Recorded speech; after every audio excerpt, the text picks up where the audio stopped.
पिछले नमस्कार आदाब। फिज़िक्स एक ऐसा सब्जेक्ट है जो स्टूडेंट्स की सोच और समझ की गहराई को चैलेंज करता है, पर पिछले कुछ समय से सीबीएसई बोर्ड एग्ज़ाम रिज़ल्ट्स और प्री बोर्ड रिज़ल्ट्स को देखें तो ना जाने क्यों लद्दाख के बच्चों में एक अजीब सा डर इस सब्जेक्ट को लेकर देखा गया है। इसी डर से हमारे बच्चे कैसे निकलें और फिज़िक्स में आ रही प्रॉब्लम्स का सामना किस प्रकार करें, उसके लिए आज हमारे बीच उपस्थित हैं फ़िज़िक्स के एक बहुत ही खास एक्सपर्ट जिन्हें 27 सालों का फ़िज़िक्स पढ़ाने का अनुभव प्राप्त है, श्री कुलदीप कुमार जी। सर, आपका बहुत बहुत स्वागत है हमारे इस कार्यक्रम में। Shri Kuldeep Kumar ji vice principal JNV ले हैं और इन्हें लगभग काफ़ी सालों का एक्सपीरियंस है फ़िज़िक्स के फील्ड में। सर, आपका बहुत बहुत स्वागत है। और आज हम आपसे बात करेंगे कि बच्चे किस तरह से फ़िज़िक्स को अच्छे से समझ सकते हैं और फ़िज़िक्स को लेकर बच्चों के मन में जो डर है वो किस प्रकार उनके मन से हम दूर कर सकते हैं। तो सर्वप्रथम हम आपके शुक्रगुजार हैं कि आपने अपना कीमती समय हमें दिया। Thank you sir. सर, मेरा आपसे पहला प्रश्न बहुत ही बेसिक सा है। सर, आपके अनुभव से सबसे कॉमन प्रॉब्लम फ़िज़िक्स में बच्चों को कौन सी होती है सर?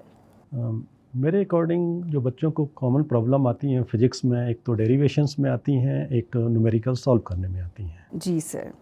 सर, आपके विचार में आपको क्यों लगता है कि स्टूडेंट्स फ़िज़िक्स को एक डिफ़िकल्ट या फ़ियरफुल सब्जेक्ट की तरह देखते हैं?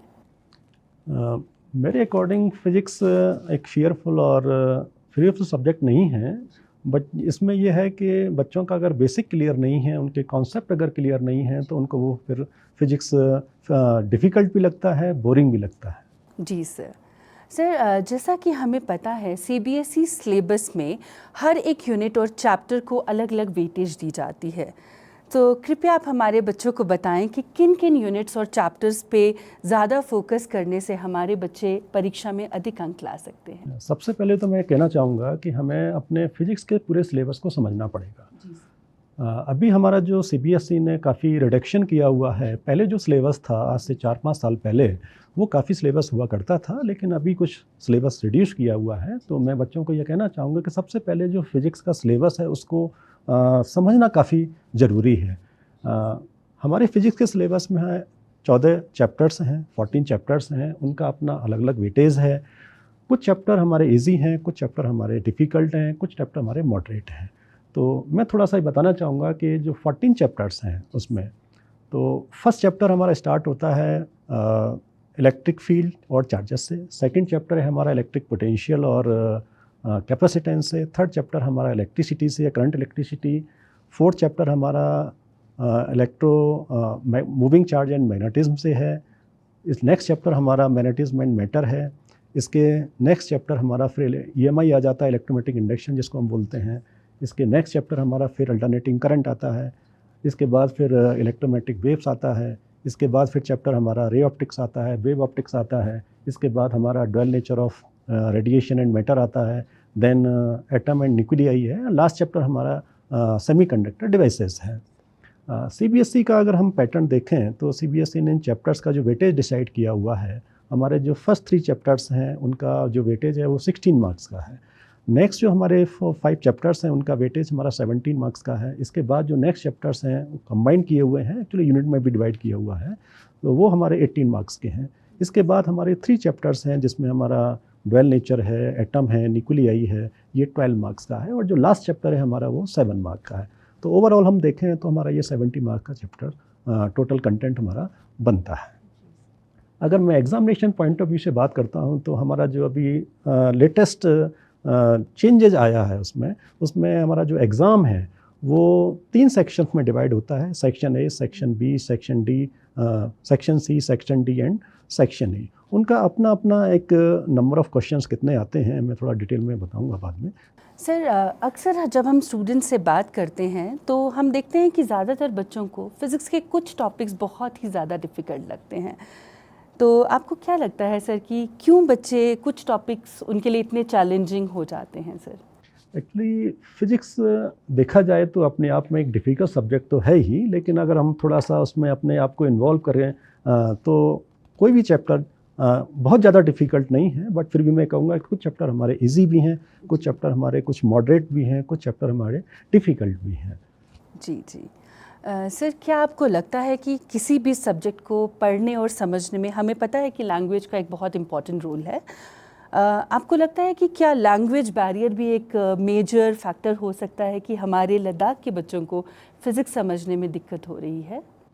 देखिए, लैंग्वेज बैरियर का तो मैं यहाँ कोई प्रश्न नहीं उठता है, लेकिन फिर भी क्योंकि बच्चों को ईज़िली समझने के लिए हमारी जो मदर टंग है, अगर उसमें हम उनको बच्चों को टीच करें तो वो ज़्यादा बेनिफिशियल हमारे लिए रहेगा।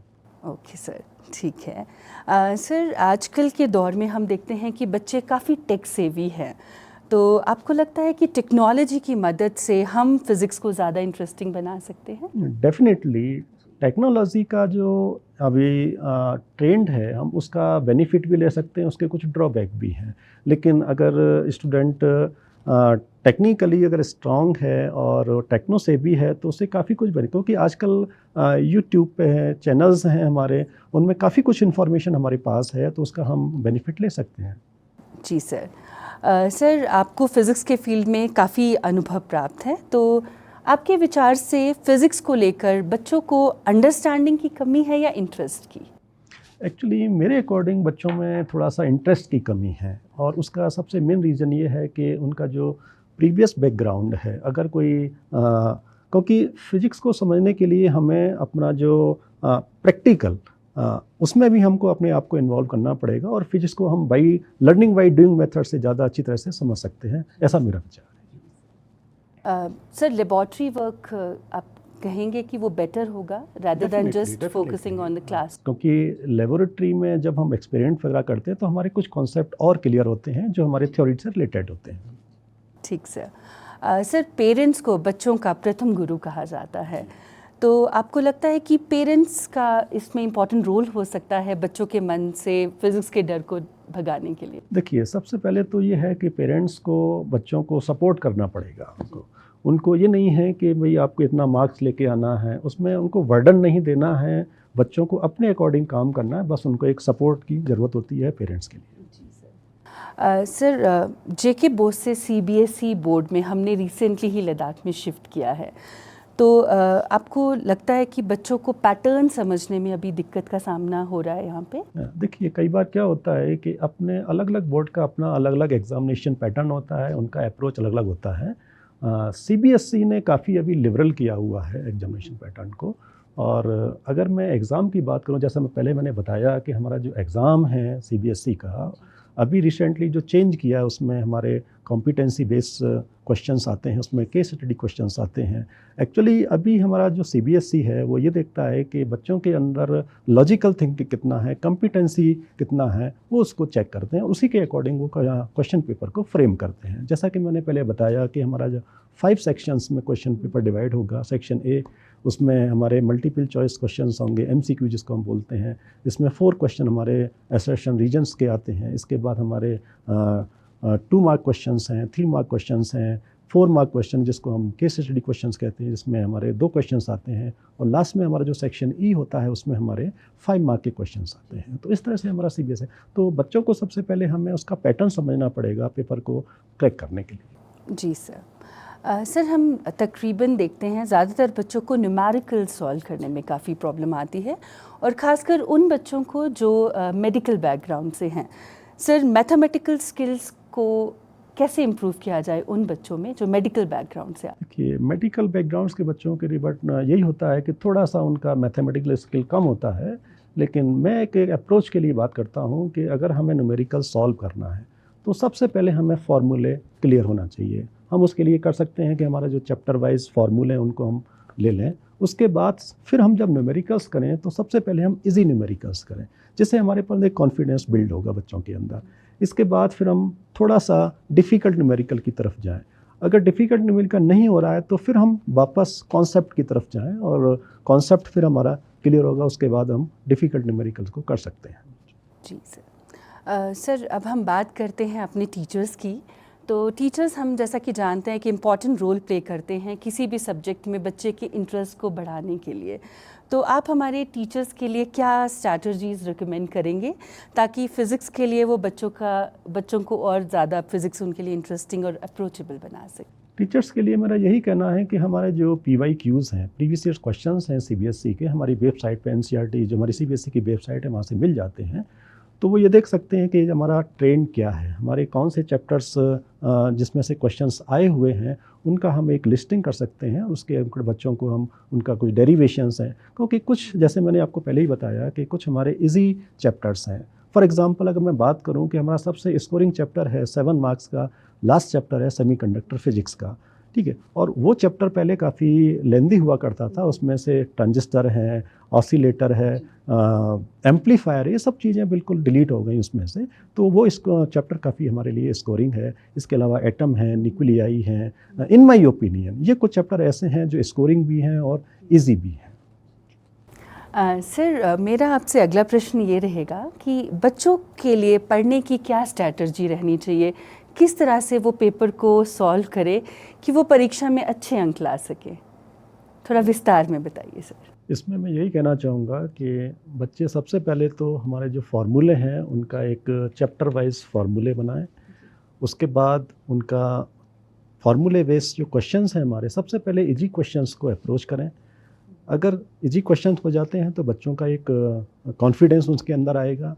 देन उसके बाद फिर जो डिफ़िकल्ट क्वेश्चंस हैं उनकी तरफ अप्रोच करें। जब डिफ़िकल्ट क्वेश्चंस में कोई प्रॉब्लम आती है तो वापस फिर वो कॉन्सेप्ट को रिवाइज करें। कॉन्सेप्ट रिवाइज होगा तो पहले उन्होंने कॉन्सेप्ट पढ़ लिया, उसके बाद फिर उनका वो कॉन्सेप्ट भी क्लियर होगा। उसके बाद फिर जो हमारे मॉडरेट क्वेश्चंस हैं उनकी तरफ जाएं।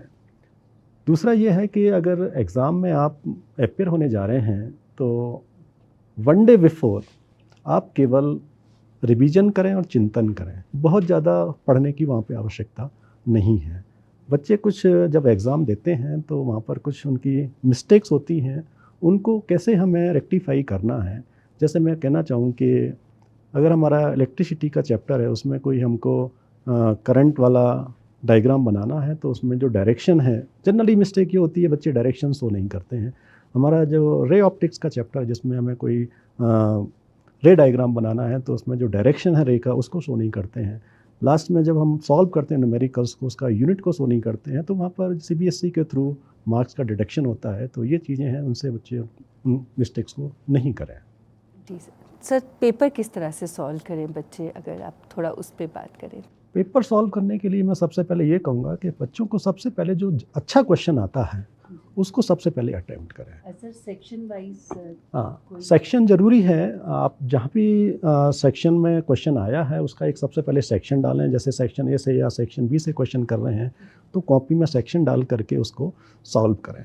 जो भी क्वेश्चन है इसमें कई बार क्या होता है कि सेक्शन जो है उसमें जो क्वेश्चंस हैं उसके भी सब पार्ट होते हैं, तो पार्ट को मेंशन करना ज़रूरी होता है। और उसमें ये कह सकते हैं कि क्वेश्चन जब आप कर रहे हैं तो थोड़ा सा एक लॉजिकल अप्रोच भी यहाँ पर लगाना चाहिए। अभी मैं एक क्वेश्चन देख रहा था, अभी CBSE ने पेपर रिलीज़ किया है, सैम्पल पेपर, वो न्यूक्लियाई से क्वेश्चन है। तो वहाँ पर एक क्वेश्चन है कि अगर मास नंबर दिया हुआ है और उसमें हमको उसकी डेंसिटी निकालना है तो डेंसिटी ऑलमोस्ट सेम होती है, रेशियो वहाँ पर 1/1 आएगा, लेकिन कई बार बच्चा कंफ्यूज हो जाता है। तो एक लॉजिकल अप्रोच अपनाने की वहाँ पर आवश्यकता होती है बच्चों की। सर, अच्छे मार्क्स स्कोर करने के लिए MCQs का कितना रोल हो सकता है सर? मैम, MCQ का अगर हमारे MCQ कॉन्सेप्ट क्लियर है, बेसिक्स क्लियर हैं तो बहुत ज़्यादा उसमें टाइम नहीं लगता है। क्योंकि MCQ क्या होता है, MCQ में या तो आपको स्कोरिंग होगा या फिर स्कोरिंग नहीं होगा। गलत हो गया तो हमारा 1 मार्क गया, अगर सही है तो हमारा 1 मार्क आ गया। इससे मैं कहना चाहूँगा कि बच्चों का जो थ्योरेटिकल जो आपके जो डेरिवेशंस हैं उस पर ज़्यादा फोकस करें, ताकि आप कुछ भी डेरिवेशंस में लिखेंगे, फार्मूला है एटलीस्ट फार्मूला लिखेंगे, या आपका उसके साथ में कोई एडिशनल न्यूमेरिकल आया उसको सॉल्व करेंगे, या कोई डायग्राम है डायग्राम भी बनाएंगे, तो आपको मार्क्स आने की वहाँ पे पॉसिबिलिटी बढ़ जाती है। जी सर, आखिर में सर आप हमारे लद्दाख के बच्चों को क्या खास टिप्स देना चाहेंगे ताकि वो फिज़िक्स से डरे नहीं बल्कि फ़िज़िक्स को समझें और उसकी तरफ खींचे चले जाएं? बच्चों के लिए मैं यही कहना चाहूँगा कि सबसे पहले अपने ऊपर भरोसा रखें। फ़िज़िक्स बहुत टफ़ नहीं है जैसा कि एक परसेप्शन बन गया है कि फ़िज़िक्स काफ़ी टफ़ है। सबसे बड़ी बात है कि हम उसमें इन्वॉल्व कितना होते हैं, हम उसको कितना स्टडी करते हैं, कितना हम उसका रिवीजन करते हैं। सीबीएसई सभी बच्चों का ख्याल रखता है। जो बच्चे मेरिटोरियस हैं, हाई अचीवर हैं, उनका भी ख्याल रखती है। जो मॉडरेट हैं, उनका भी ख्याल रखती है। पेपर जब सेट होता है तो सभी बच्चों के लिए पेपर होता है। एटलीस्ट पास होना बहुत मुश्किल नहीं है, बस ये है कि हम उसमें अपना रिवीजन करते रहें, अपना लगे रहें और अपने ऊपर विश्वास रखते हैं। बहुत बहुत धन्यवाद श्री कुलदीप कुमार जी। हमें उम्मीद है कि आपके बहुमूल्य सुझाव और अनुभव हमारे बच्चों और टीचर्स दोनों के लिए बहुत ही मददगार रहेंगे। We hope these suggestions will make learning of physics smoother. Thank you, जुले।